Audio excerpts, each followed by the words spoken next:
Menganalisis unsur-unsur pembangun cerita pendek. Cerita pendek terdiri dari beberapa unsur yang membangun struktur cerita tersebut. Unsur-unsur tersebut adalah sebagai berikut. 1. Tema. Tema adalah ide atau gagasan pokok yang ingin disampaikan dalam cerita pendek. Tema dapat berupa pesan moral atau pesan-pesan lain yang ingin disampaikan oleh penulis melalui cerita pendek. 2. Plot. Plot adalah rangkaian peristiwa atau alur cerita yang membangun cerita pendek. Plot terdiri dari 3 bagian utama, yaitu pengenalan, exposition, konflik, complication, dan penyelesaian, resolution. 3. Karakter. Karakter adalah tokoh atau pelaku dalam cerita pendek.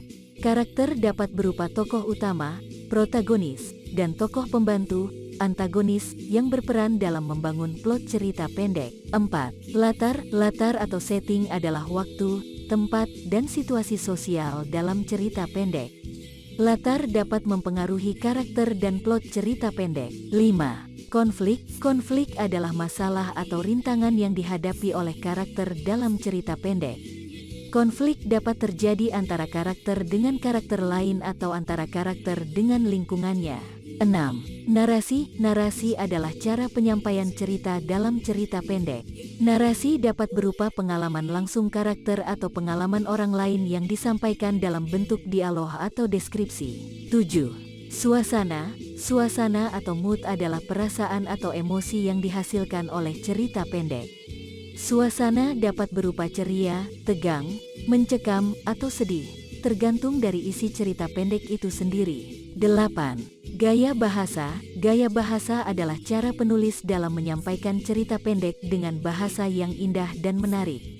Gaya bahasa dapat berupa majas, perumpamaan, atau bahasa yang khas dari suatu daerah atau budaya. Dengan memahami unsur-unsur pembangun cerita pendek tersebut, pembaca dapat lebih mudah memahami cerita pendek dan menikmati pengalaman membacanya. Seorang penulis cerita pendek juga dapat memperkaya cerita pendek dengan mengembangkan unsur-unsur tersebut untuk menciptakan cerita yang lebih menarik dan berkesan.